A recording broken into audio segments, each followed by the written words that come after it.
Hello, my friends. Welcome to the show.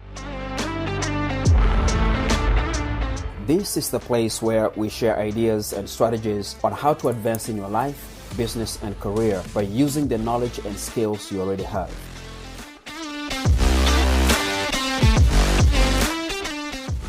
I believe that the true power to overcome obstacles and rise above our adversity is drawn from within ourselves.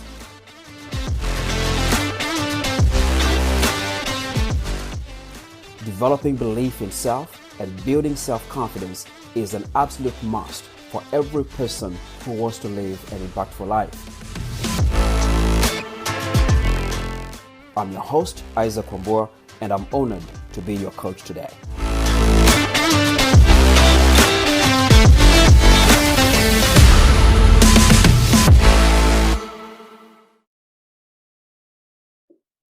Hello, everyone. Welcome to the show. Once again, this is your host, Isaac Kwambua.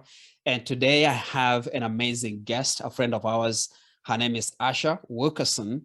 And she's here to tell her story and get to give us some kind of inspiration and talk about how she's helping a lot of people in their businesses and the difference that she's making in the world. So, Asha, welcome to the show.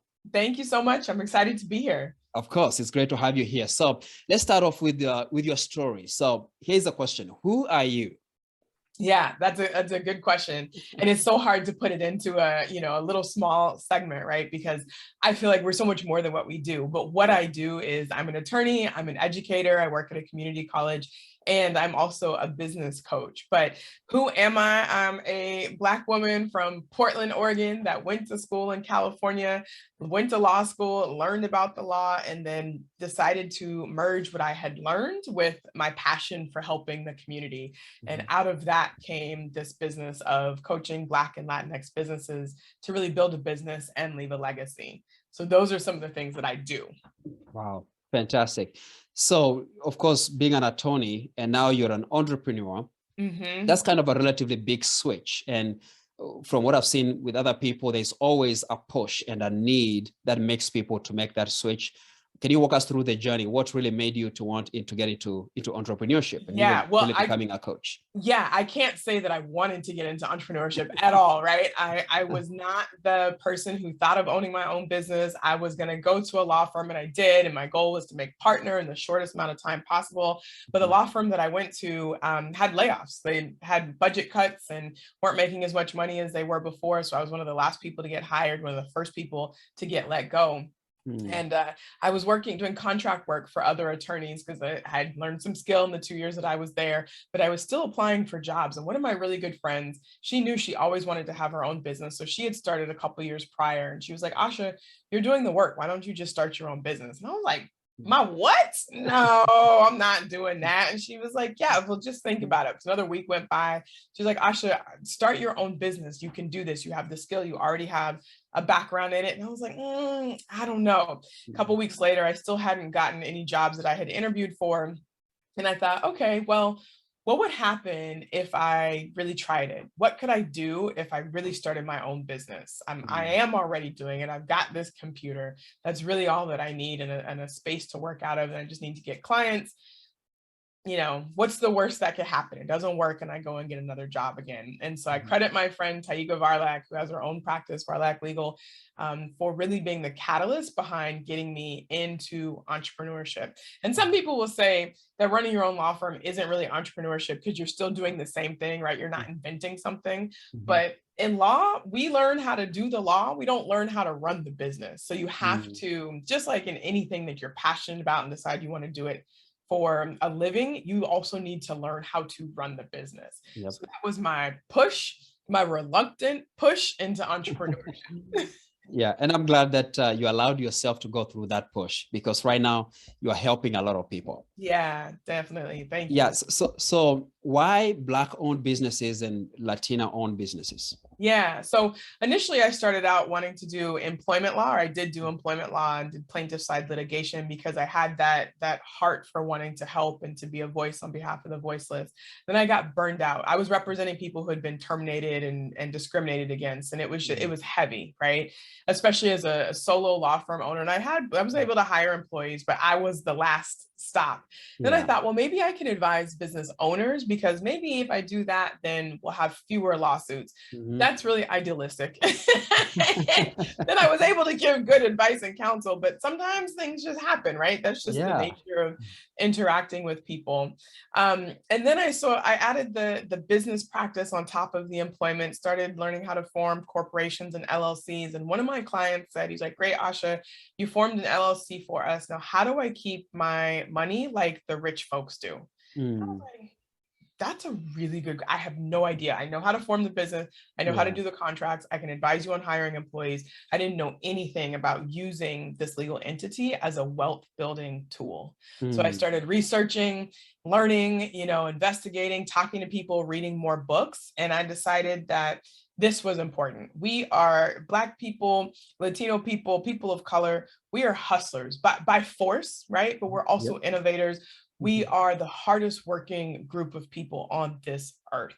And we often are not empowered or told or even thinking about how can we use this talent and skill as more than just a hustle to make some extra, but as a business to create some wealth.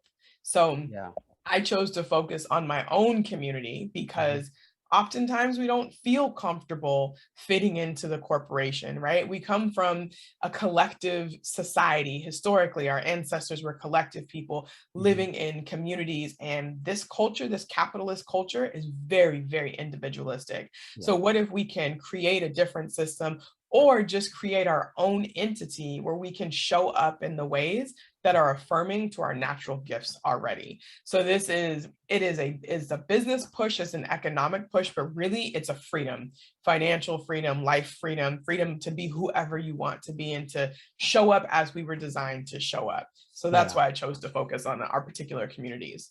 Wow. I love that. Now, I'm assuming that just like any other group of people, and really even individuals, as you help them, especially from the business coaching perspective, you're likely to meet people who they want to grow, they want to advance themselves, they have all the opportunities, but they're holding back. So I'm just curious, what do you think is the reason why people hold back? Maybe they're a little bit afraid and they don't want to go to the next level. Yeah, absolutely. So in addition to being an attorney, educator, and business coach, I'm also a certified neuro coach and just recently got my certification. So understanding and learning how the brain works. And what happens is we revert back to like cave people times, right? Where our brains see new things and different things as threats to our survival. But so our brains haven't evolved that much. Our society has evolved, but anything that is new, starting a new business, going to a new job, traveling to a new place, that's something that's unfamiliar. And our lizard brains, as they say, automatically classifies anything that's unfamiliar as unsafe. Right. So when we're starting something new, especially if we haven't seen a parent, an uncle, an auntie, somebody in the community do this thing, it's unfamiliar to us. So then we start to question, is this a threat to my safety? Is this a threat to belonging in my community? Is this a threat to feeling loved? Is this a threat to my worthiness? Because what happens if I try and I don't do it and I can't succeed? What happens to my place in the community? These are all the subconscious thoughts that we're not even aware of that are firing in our brains when we get ready to start a business or try something new. So that fear is a protection mechanism. It's there to keep us safe, to help us survive, to not put ourselves in harm's way. But that fear isn't actually a threat. That new thing isn't a threat to us anymore. And so what I do is when I work with people is I help them to recognize and see those thoughts about this thing that they want but can't quite get because they have some thought that says this is not okay, this is dangerous. So in the neuro coaching, I help people see their thoughts and then coach them on choosing a new thought that's going to lead to the action and the results that they want.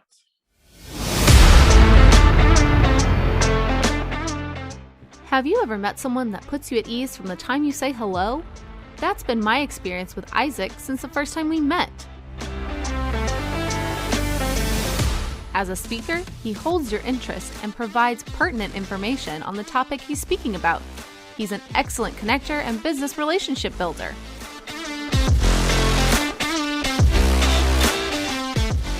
That was the testimonial of Debbie Davis, Business Development Manager at Douglas Freeman CPA LLC. And it's not the only one. Isaac has a gift for powerfully impacting businesses one person at a time. Be sure to check out what else Isaac can do for you and for your company. Come to dynamomethods.com. Now, let's get back to the rest of the show.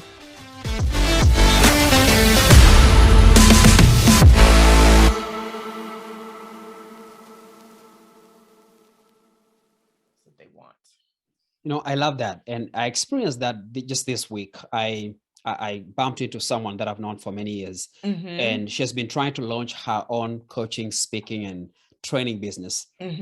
And so when we talked, she told me she even has a hard time telling people that she's a coach, a speaker, and a trainer. And as I dug in to figure out what's going on, she said, I think I have some limiting beliefs that I need to work on. And very quickly it went into my dad and my mom, and this and this happened. And at some point I got overwhelmed. I was like, first off, I'm not a licensed therapist. Right. I'm not sure I can help you with that. Right. But exactly like you said, this person has been seeing everything as unsafe and as a danger. And people tend to really dwell on the past because it brings back the pain somehow. People like to feel that pain over and over again. And that's why they need someone like you to help them to snap out of that. And of course, as they get more familiar with what was at some point unsafe, according to them, now it becomes safe as they move forward. So yeah, and that's the thing about trauma, right? There's something that triggers that memory that's within our body, and we repeat the same protection mechanism that we applied when we needed it. And we have to become conscious that we're no longer in that same unsafe situation, so we can choose a different response. We can choose to move forward differently. Yeah. Wow. I love that. So for the clients that you help, how do you qualify them? Who are you looking for basically? Yeah. So I'm looking for Black or brown entrepreneurs who have already started a business. I commend people who are in the ideation phase, and I praise people who can work with folks in the ideation phase. That is not me. Like, I need you to have something that you're already working on so we can continue to improve that. And I work best with service-based entrepreneurs as well. I can do some coaching on product-based, but I like diving into the numbers and the spreadsheets on what is this cost per unit, not my thing. God bless you if that's what you want to do. It's definitely not my thing. So I really enjoy working with service-based entrepreneurs and folks that are willing to put the work in to do what it takes to get to the goals, right?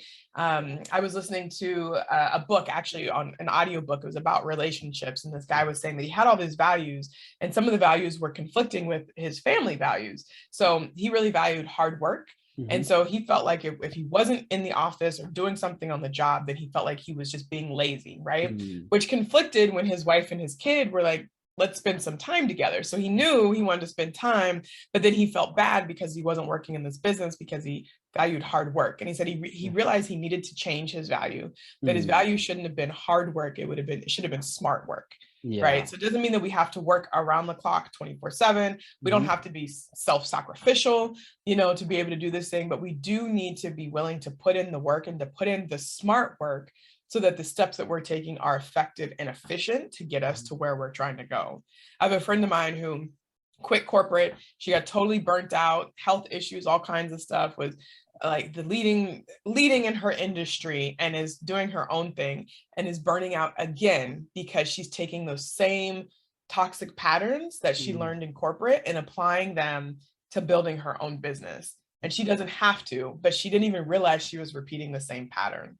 So I want people who want to holistically grow, who are willing to do the mindset work, who are willing to try and not give up, but pivot and see what else will work, and are just, good people. We got to be an energetic match as well. Oh yeah, definitely.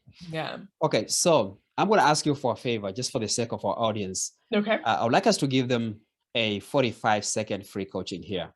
Okay. And so think about someone who's already has a business. They've been doing it for potentially 3-5 years in a good place, and now they want to scale.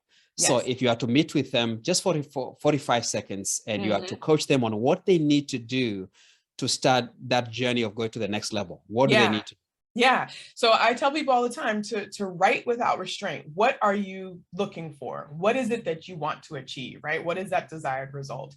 Once you determine what that result is, then you have to think about what actions are you taking to get that result, to make that result happen, right? If you're not taking them yet, what actions would need to be taken to get that result?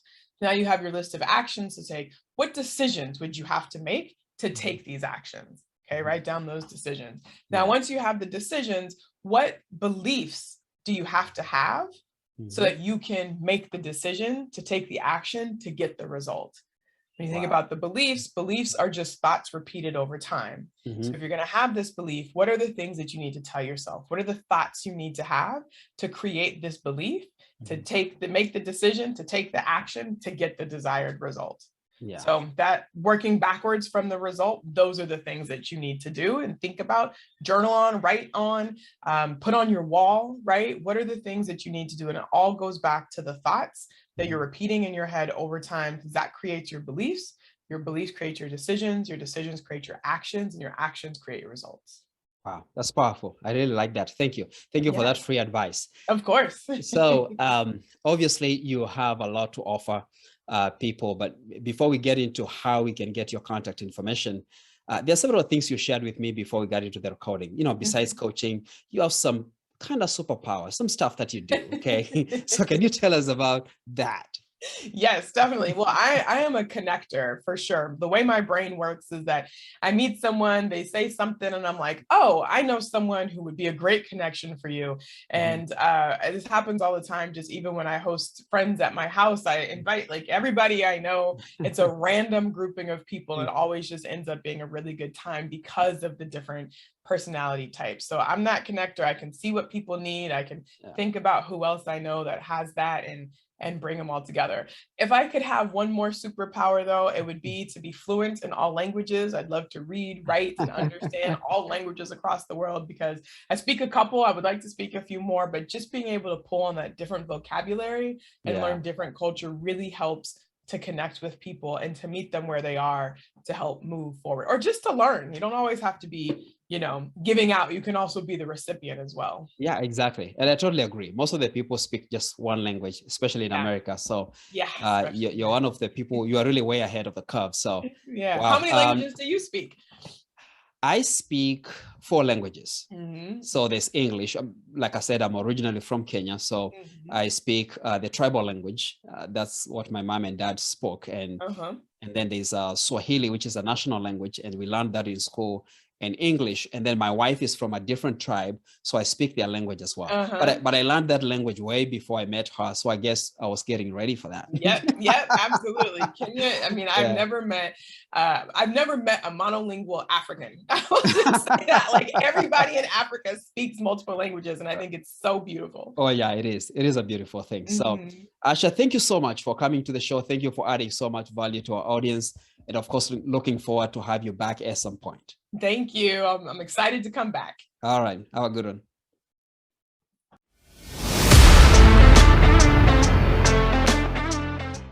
That was Isaac Wamboa, founder of Dynamo Methods. And if what he and his guest talked about sounds like a problem you're having too, stop by dynamomethods.com to find out more.